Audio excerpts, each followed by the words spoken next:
We're on the bottom of 5a. We're about 2 lines from the bottom. Last words on the line is Rav Huna. And we're trying to figure out what is the reason that the smallest, or rather, the shortest a sukkah could be is the ear space of 10 tefachim. Inside has to be 10 tefachim. So we started talking about the aron, and the aron is 9 tefachim because that's an am and a half. And later, and we'll see there'll be questions, and this is what Steve mentioned yesterday, that there's different amos, so we'll get to that. Right now, we take an am as 6 tefachim, so an am and a half would be 9 tefachim. And we're trying to figure out where do we get the extra tefach to bring it up to 10 tefachim. And we said Rabbi Boruch, and why 10? Why is the aron so important? Because the Torah tells us that Hashem spoke to Moshe from above the kapayos, from above the aron. So it looks like Rabbi Boruch never went below 10 tefachim. And the reason is that the 10 tefachim in this world, along the 10 tefachim of this world, is all one domain. The point of a mechitza is to split a domain. Then, if the point of the mechitza is to split a domain, then it has to be at least above 10 tefachim. Everything below tefachim is the same domain. So you're not going to get anything by having a 9 tefachim high wall. But anyway, it's going to be everything's in the same domain anyway. You're not going into the new domain to split it. And we came out that the top of the aron, the lid, the kapayres, that was 1 tefach. And we went back and forth how you know it's 1 tefach. In the end, we came out that we went ahead that we grabbed the smallest measurement the Torah ever gave for something in the Beis HaMikdash, and the smallest measurement ever given was a tefach. Although the tzitz was smaller, and the plate that went on the Kohen Gadol's head was smaller, the Torah never says how small it was. That was the rabbis that added it on. So we're on the bottom of 5a, 2 lines up. Last word on line is Rav Huna. So Rav Huna Amar Mahacha. Rav Huna learns, how do we know that the top of the, how do we know that it was an extra tefach? Rav Huna Amar Mahacha Al Pnei HaKipayos Kedma Ve'im Panim Pachos Mitefach. That it says that that on Kippur, Aaron went ahead and he sprayed the blood towards the kapayres. And it says al pinei, on the face of the kapayres. We're talking about that actual last bit of the lid that went over the aron. And when it says panim, on the face of the kapayres, a face, when the Torah says pane or panim, it has to be as wide as a tefach. So we see from here that the kapayres was 1 tefach, because the Torah uses the word pinei, and a face is no less than a tefach. And now we're turning the page onto 5b. Hey Amud Beis. But perhaps, who said it's a tefach? Perhaps it's wider than a tefach, like the face of Bar Yochni. Bar Yochni, if you look at Rashi on top, was a big bird, and it was a very large bird with a wide face. And therefore, why are you going with the average face, which is why you're going with the least amount? And because we said that a face is never less than a tefach, why don't you go with a bigger face? And if you have a bird, we know for a fact the face is larger than a tefach. The answer is tafsa meruba tefasta tefasta what the tefasta. So we learned yesterday that when you're grabbing onto something, you grab onto the smallest amount, because usually it's used that if you explain that if you have a table in front of you with many free items, you should grab the smallest item because you know for a fact that that's free. You don't know for a fact the other ones are free. If someone tells you take the item on this table, you could take something from this table. You have to essentially take something. The small things are obviously free, but the more expensive things might not be free. That's the idea. You always grab onto the smallest. Therefore, we're wanting to take the smallest, and the smallest space is going to be a tefach. Now, maybe why you're going with a tefach, maybe there are other birds that have smaller faces. The answer is Amar Rab Acha Bar Yaakov Rav Huna Pnei Pnei Gomer. He's learning out when it's Exer Shava. It says Pnei, the face by the kapayres. It says Pnei by other birds whose face is as wide as, or other. We'll find exactly where it refers to face to who he's talking about. But whatever it's talking about, it's a tefach. So ksiv pnei gama, ksiv hacha al pnei kapayres. It says over here on the face of the kapayres, the ksiv hasam meis pnei Yitzchak aviv, and over there it says from the face of Yitzchak his father.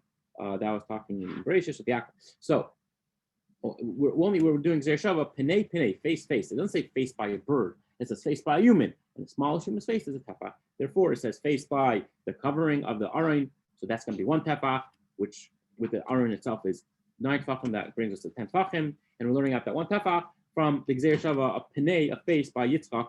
And the smallest face we have of a human is going to be a tefach. Maybe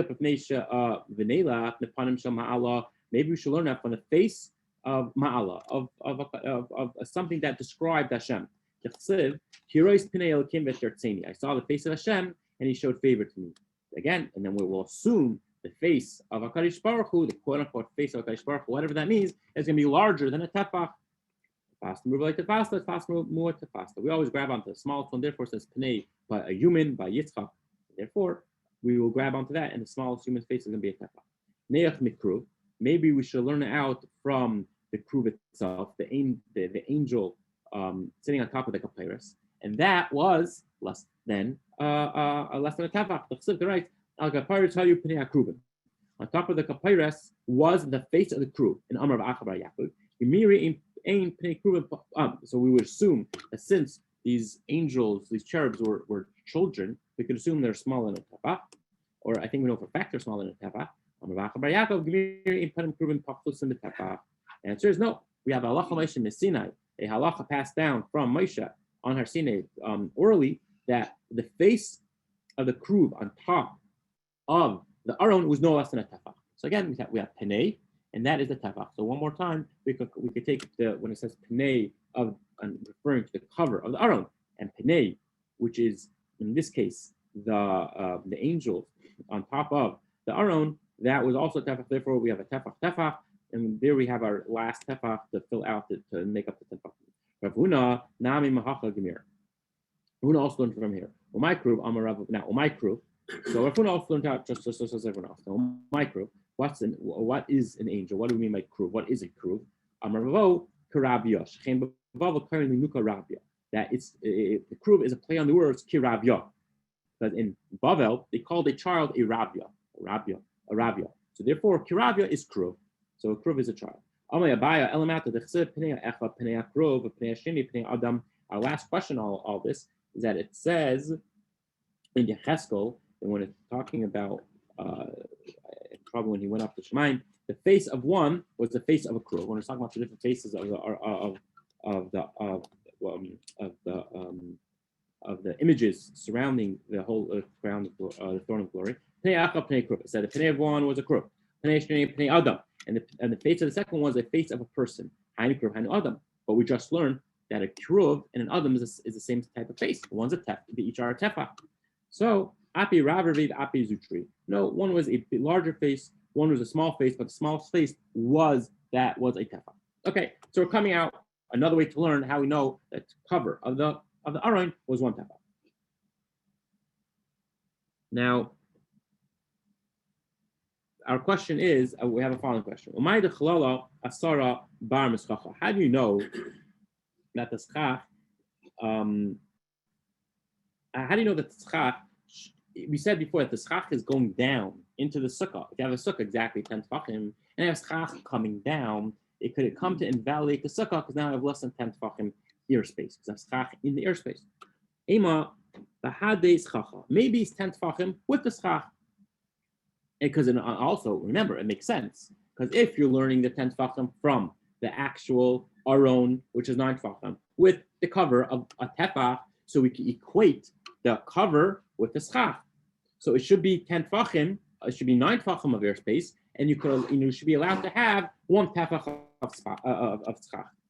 So because of that, we're going to learn out it slightly differently. Rather, we learn it out from the base of mikdash. And we're going to go to the math, how do we know that the kruvim were 10 tefachim high? The house which that Shlomo Melech built for Hashem, Shishim Ama Arkai, it was 60 amas its length. The Esen Rachbai, and it was 20 amas its width. The Shleisha amas kamasa, and the height of the Beis Hamikdash that Shlomo Melech built was 60 amas. The Chesiv Kumasa Kruva Achas Eser Ba'ama. That the height of the kruv in the base of Mikdash was 1/3 of the height of the base of Mikdash. The Chain HaKruv Hasheni, and so it was the second Kruv. The Tanya Ma'ametinu Beis Ilamim Kruvim B'Shlish Habayis Hein Oimdim Mishkanami Kruvim B'Shlish Habayis Hein Oimdim. Whatever the math, so we know we have a few facts on hand. One is that the base of Mikdash was 30 Amris high. The second is that the Kruvim in the Kodesh Kedushim, in the Holy of Holies, in the base of Mikdash was 1/3 of the height of the base of Mikdash. It would end up being 10 Amris. But we're going to make an assumption here that in the base of Mikdash, extremely high. But, however, when it comes, so now that we see that it's 1/3 of the base of Mikdash, we could assume that the Kruvim was also 1/3 of the Mishkan as well. And the Mishkan, of course, was much lower than the base of Mikdash. Mishkan Kamahayu. So Gemara asks, the Mishkan, how high was it? Eser Amis. We know that the Kruvim was 10 Amis. The Chsiv, Eser Amis Ayrach HaKeresh. That 10 Amis was the height, or rather length, but over here it would say it's the height of the beam. So the beams are 10 Amis high, so we know that it was 10 Amis. Now, how many tfachim is that? So if you have 6 tfachim, in every Amma, 10 Amis times 6 is 60. So 60 tfachim. So how much is 1/3 of that? Esrim Paiskin. So 1/3. So the Mishkan was 10 Amis high, which equals to 60 tfachim. 1/3 of that was 10 tfachim. Is 20 tfachim. Dal asara the aron v'kaparis. Remove the aron and the kaparis that which we know are 10 tfachim. Pasu asara. We're left with 10 tfachim. So we see from here that if the kruvim were 10 tfachim, so we learn from here is that the kruvim. So we have 60 tfachim. The kruvim was 20. It went up to 20 high, right? The wings went up to 20 high, and now we also know that 10 tfachim was the aron. So we're left with 10 tfachim.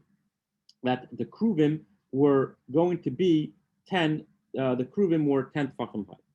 The chsiv also right. By the kruvim parshe kanafayim lamala, and the kruvim spread their wings out.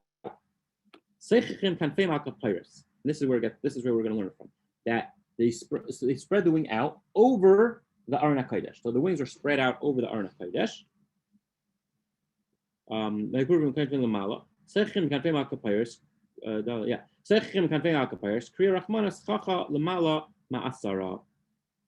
The ksiv second. The ksiv ha'hoya kruvim parshe kanfei lamala.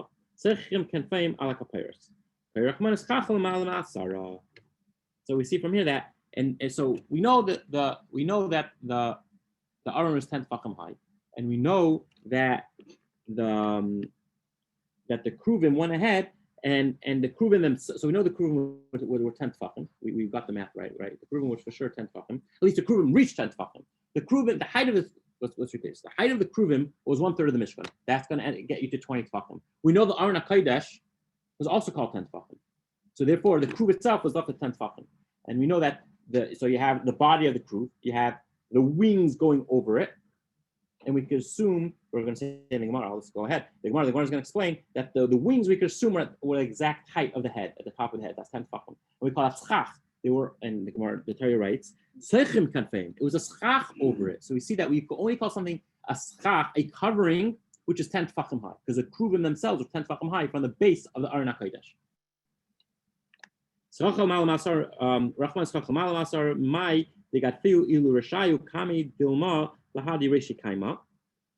maybe we could say,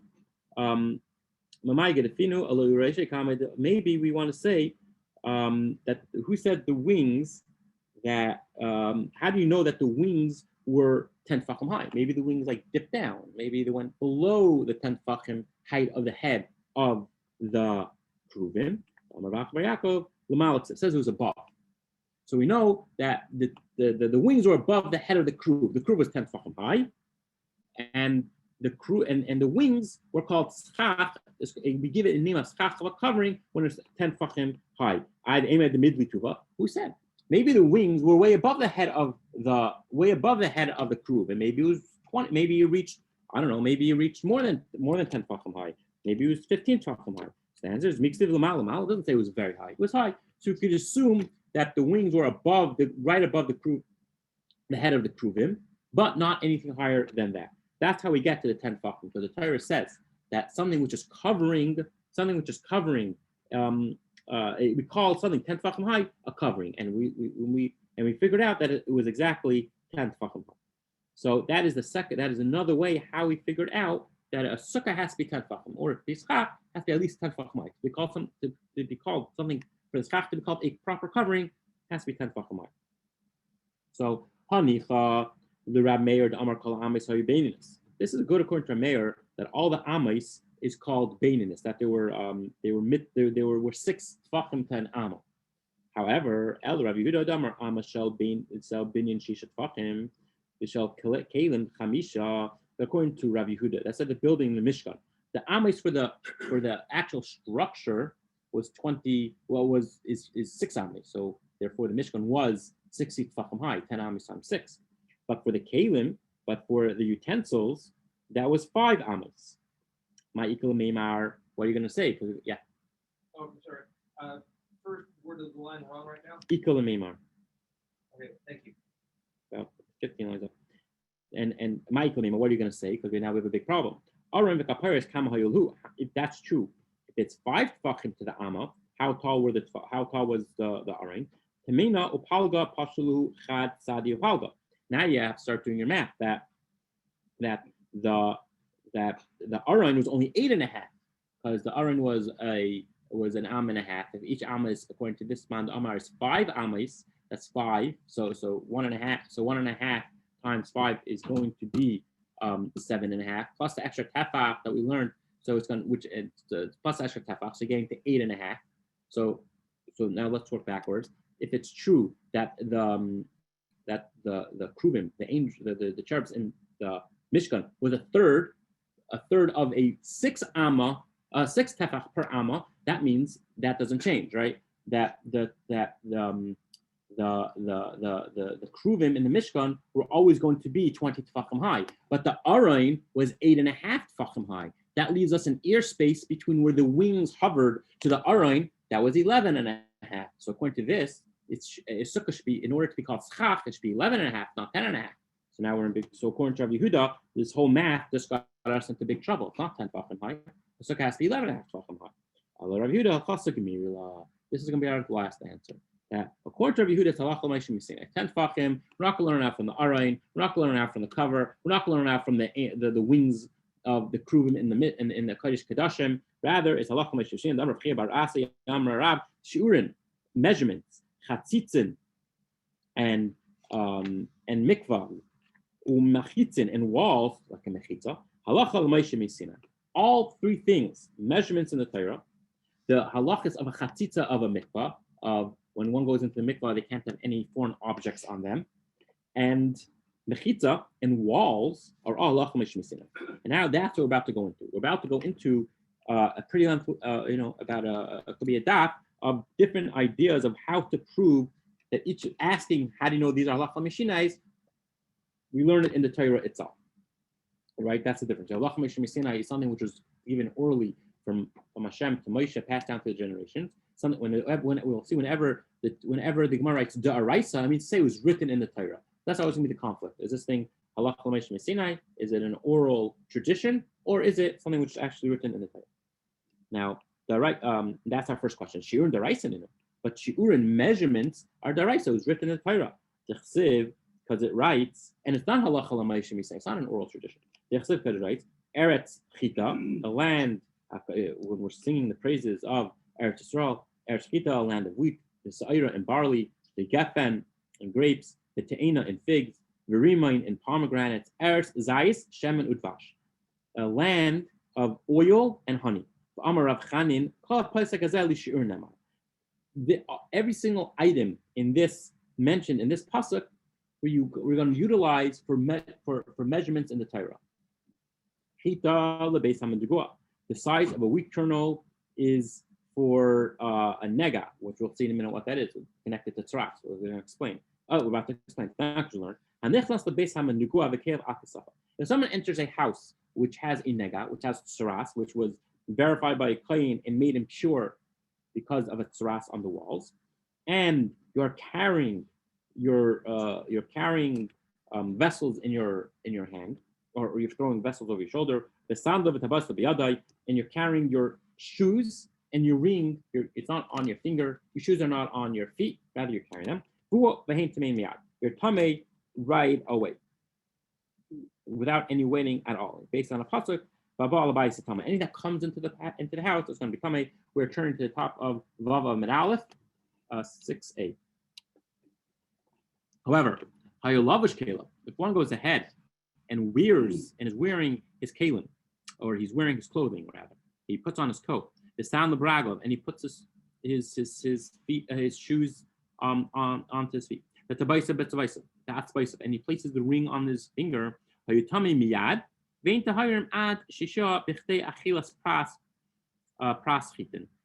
then the halacha changes. He's tamei right away.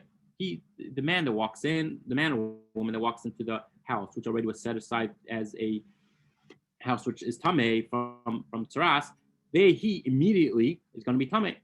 But the item that he's wearing, he has to. It's going to take the amount of time that it takes to eat a kernel of wheat. So if he thinks quick, he could jump out of the house. He'll be tamei, but the items on him will not be.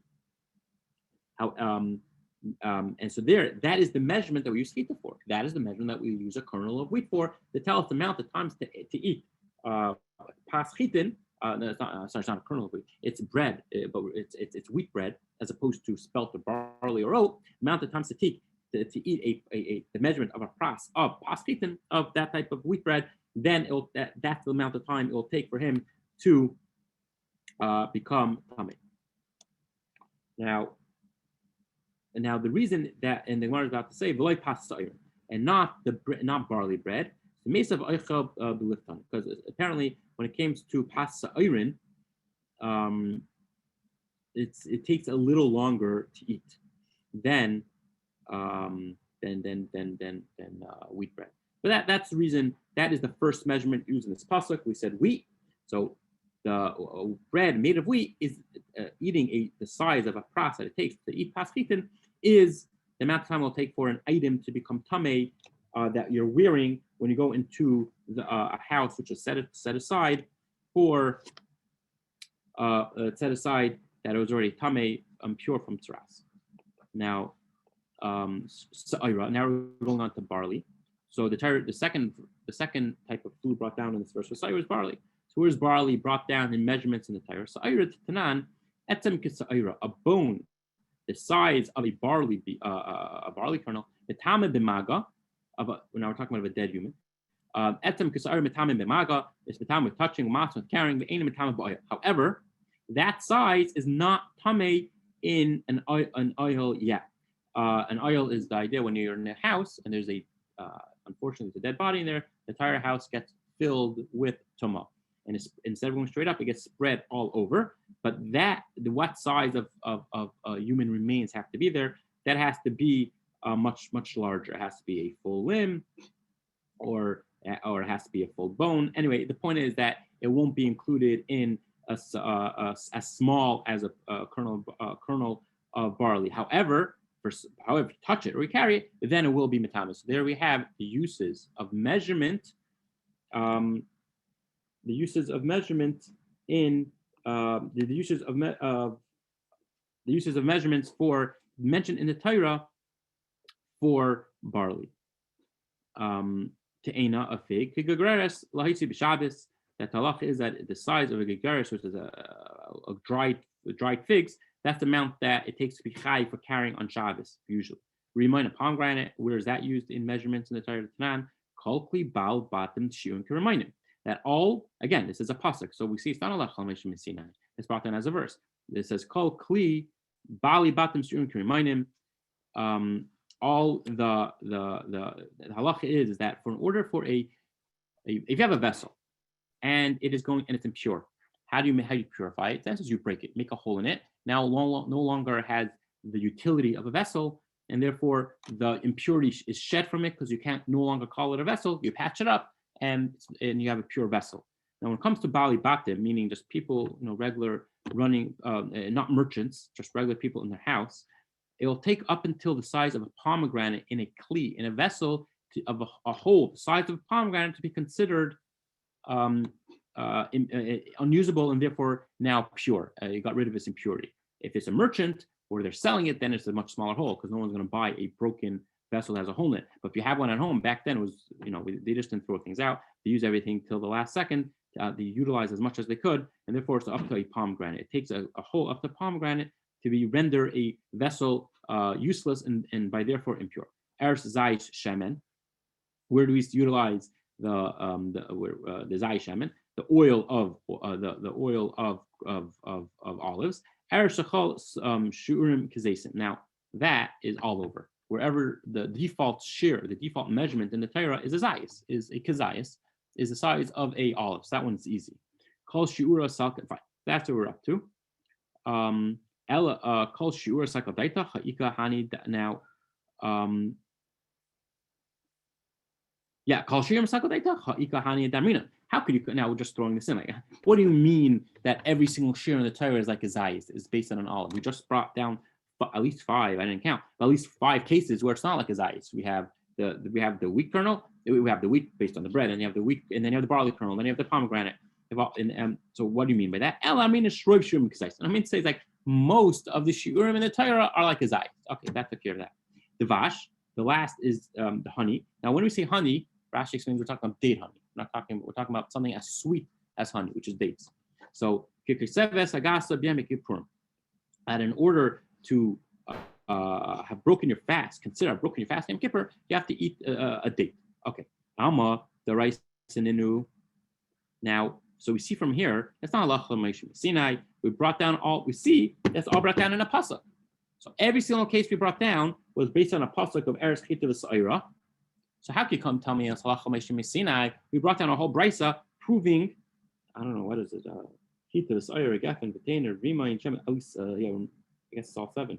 That we're missing, where we brought down 7 measurements, 7 measurements proved, which are based on the Torah, not halacha Moshe, based on a pasuk, based on a verse. So how can you come and tell me that all measurements are halacha Moshe when we clearly see that's based on a verse? B'tisra shiur michzivi. On that we answer, whoa. We brought down a whole brisa saying all these different measurements, and we brought it from a pasuk, but the pasuk doesn't say. Pasuk says chita is for tameh, is for walking into a house full of saras, and an olive is for most of it. It doesn't say that in the Torah. It just mentions it in passing. It doesn't mention it. It doesn't connect it to shiurim itself. So tisra shiurim chsibi. We're on 6a. We're about, I don't know, we're halfway, a little more than halfway down. Ella is the first one on the line. Ella hilchasa ninu because machta ba'almahu. No, really, it's halacha Moshe Sinai. It is a oral tradition sent from Sinai, but we're just utilizing this pasuk as something to base it on, and as a hint to it's a smachta. It's a basis. We're basing it on there, but it is halacha Moshe Sinai. Halacha Moshe is all of it. We're just sort of like blaming it on the psukim brought in, but it is all halacha Moshe Sinai. And the proof is halacha doesn't say anywhere in this pasuk anything about measurements. Okay, that was the first one. Shiurim. It says shiurim. Most of the shiurim are halacha Moshe Sinai. Now we're up to chatzitin. Chatzitin is when one goes to the mikvah, there can't be really any foreign objects on the body. Chatzitin deraisa. You're going to come and tell me that chatzitin deraisa. Chatzitin is also based on a pasuk. Don't come and tell me that it's halacha Moshe Sinai. Because it writes, "Barachatz es b'soyer b'mayim," and he washed and they washed their body with water. Shloyeh davar chaytzis b'nei v'in hamayim. We learn from this pasuk that it says "Barachatz." Look at the pasuk. Barachatz es b'soyer b'mayim v'tahar, and you wash your body with water. The entire body has to be washed, and there can't be any foreign objects blocking the water from getting onto any part of the body. So that's a limud, that is a drasha from the Torah and not a halacha Moshe Sinai. So the answer is ki asya hilchasa l'sahari. The halacha ki asya hilchasa, that the halacha Moshe Sinai is coming specifically on one specific part, and that is the halacha of the here. Ki Rabbi Bar Chana, the Amar Rabbi Bar Chana states, Nima achas k'shura chaytzetas. you have one strand of hair that's knotted, that is a chatzitza, because the water is not going to be able to get into the knot. If there's three, if you have three hairs and they're intertwined and knotted all together as one, that already is not a chatzitza because it can't be so tight. If you take three ropes and make one knot out of them all, it's not going to be extremely tight. And so we'll say the water could get in. Two, I don't know. That's the thing. So all right, and so we see for the halacha meshimesina is the hair. You're right. The fact that there's a chatzitza, if there's a foreign object on my body and I go to the mikvah, that is a non halacha meshimesina. That is a pasuk. However, the hair, that is not necessarily chatzitza because it's not a foreign object. The hair is in a knot, and the water can't get into the knot. But there's no foreign object surrounding the hair. It's its own. It's a foreign. The hair itself sort of got tangled and is blocking itself from the water. That you know, from you can't learn that from the pasuk. Now, so all right, now midaraisa. What do you mean? But we have a verse that tells us that the hair is also daraisa. Is also learned out that the hair is also learned out from the Torah, from verse of the Torah.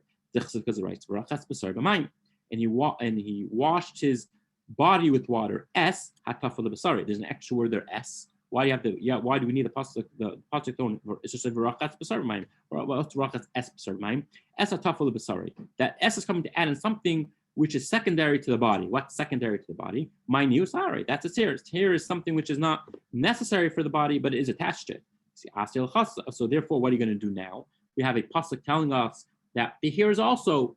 We have a verse informing us that the hair can't be a chatzitza. Has to be untangled. So now, how could we say that chatzitza is halacha meshimesina? We have a verse for any foreign object in the body.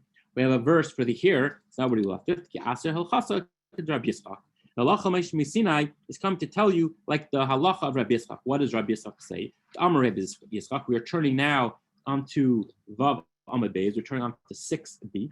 So the Davar Torah, that the halacha, the Davar Torah, which is a halacha meshimesina, it comes to teach us Davar Torah rubai umakbid olav chaytetz, that a Davar Torah rubai makbid olav chaytetz, that if it's a majority, so this is we're getting deep into the halachas of chatzitza, and it goes as follows: that halacha meshim, when the araisa, when is biblically a foreign object connected onto the body, consider that you didn't go to the mikvah. So this is rubai umakbid olav chaytetz. Halacha meshimesina, which is nowhere in the Torah does it tell us what the measurement is. All we know is that there can't be a foreign object. How big is a foreign object? At what point do we say that biblically you do not fulfill your obligation to go and immerse yourself? That is halacha meshimesina. That's rubai umakbid olav chaytetz. What's rubai umakbid? That it's the item is the majority of the body. Some say the majority of the limb, but luckily that the majority of the body and umakbid. And I'm very and I care and I'm stringent that it shouldn't be there. I mean, if I go into the street and I walk around and have a band-aid covering half of my body, it'll upset me. Or if I have some dirt covering half of my body, it will upset me. But in a case where it won't upset me, it's a norm to walk around all dirty. You work in mines, and that is the norm. If that city to walk around filthy, then it's fine because no one's being makban on it. No one is stringent to be to make sure that's cleansed off. That is the da'araisa. That is the halacha l'meshimesina. Now, and if you don't care about it, I don't care. This is how I go around my entire life with this item on my body. Then that is not called a chatzitza. It's not called something which is going to separate you from the water. And minat Torah, biblically, you're fine. Now the gazru and the rabbis went ahead and added on the gazru rubai v'she'enei makbid. If you have an item covering a majority and you're not makbid and you're not stringent, because we're afraid it's going to end up one time you're going to have an item which is covering your entire body, a majority of your body, and you don't care about it, and then they let you go then they let you go into the mikvah, and we say that you're pure. Next time when you are stringent about it, you're not going to remember, and you're going to go and immerse yourself. Or the opposite, or something which is extremely small and it's not near any majority of the body, but it's something which you really care about. Today's society, you're not going to walk around with marker all over your face. You're going to make sure to scrub it off. So if you have such an item or something else, or so you have such an item on your skin, any item which you would make sure to not walk out in public, you make sure to take it off. That is also a gezeir d'Rabbanan. The rabbis decreed that you should not walk around with the mishum rubai makbid, because at one point this little bit might turn into, because if even midaraisa is not a problem because it's not the majority of the body. We're afraid that it will end up at one point covering the entire body, and then you'll end up going to immerse yourself. So therefore, the rabbi said whether if it's in the majority or you're stringent, regardless of the size, we will that's a decree from the rabbis. Maybe